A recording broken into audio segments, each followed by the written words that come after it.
Hello friends. तो आज के रेसिपिटा सुपर टेस्टी और सुपर डिलिशियस। तो स्टार्ट করে দিচ্ছি फटाफट রেসিপিটাকে। তো দেখো ছোট ছোট বেগুন নিয়েছি গোটা শুদ্ধ আর চার ফালি করলাম, মাঝখান দিয়ে চিরা লাগালাম। আর দুটো টমেটোকেও আমি গ্রেট কুচি কুচি করে রেখেছি। আর জিরে আর ধনে গোটা আছে আর চাল মগজ। তো তেলের মধ্যে জিরে আর ধনেটাকে আমি হালকা করে ফ্রাই করে নেব, সাথে দিয়ে দেবো চাল মগজ। তো এই তিনোটাকে ভালো করে ফ্রাই করে নিচ্ছি। এরপরে দেবো একটা গোটা শুকনো লঙ্কা, ওটাকে হালকা করে ফ্রাই করে নেব। আর যে টমেটোটা কেটে রেখেছিলাম টমেটো দিয়ে দেবো আর ভালোভাবে সব কিছুকে আবার সে ফ্রাই হওয়ার পরে একটু জল দিয়ে এটাকে সেদ্ধ করে নেব, মশলাটাকে সেদ্ধ করে নেব। মশলাটা বের করে নিলাম, ঠান্ডা করছি একটা প্লেটে। আর এদিকে দেখো তেলের মধ্যে আমি বেগুনগুলোকে দিলাম, সব বেগুনগুলোকে আমি একসাথেই ফ্রাই করব। খুব বেশি ডিপ ফ্রাই করছি না, এখানে কম অয়েল দিয়ে আমি এই রেসিপিটা রেডি করছি। তো দেখো হালকা করে সব উপর দিয়ে তেলটা ব্রাশ করে দিলাম আর উলট পালট করে বেগুনগুলোকে ফ্রাই করে নিলাম। দরকার পড়লে একটুখানি ঢেকে দেবে, তো তাড়াতাড়ি করে বেগুনগুলো ফ্রাই হয়ে যাবে।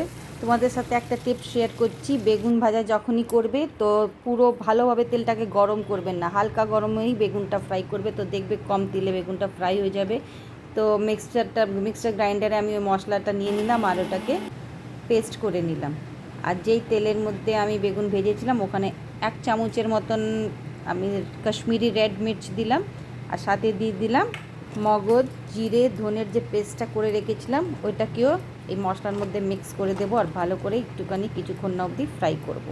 মিক্সারে বাটিতে অল্প জল দিলাম, কেন কি একটুখানি ওখানে পেস্ট লাগা ছিল, তো ওই জলটা দিয়েই এখানে আমি জলটাকে ম্যানেজ করে দিলাম। আর ভালোভাবে এবার মশলাটাকে কষাবো, ভালো করে সেদ্ধ করতে হবে।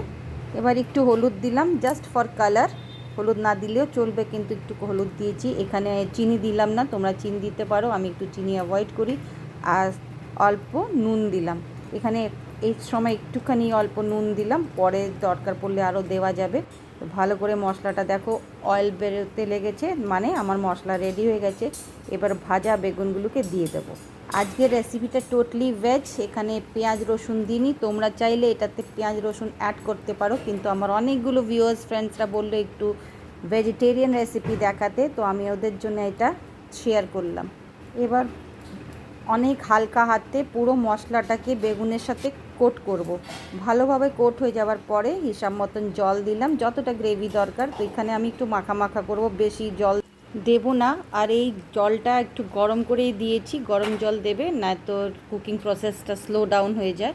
তো এবার ঢেকে দিলাম, 10 মিনিট পরে ঢাকাটা খুলে দেখছি। তো এর মধ্যে এবার দিয়ে মিলাবো গরম মশলা। তো ভিডিওটা এখানে কারাপ্ট হয়ে গেল, তো তোমাদেরকে গরম মশলাটা দেখাতে পারলাম না।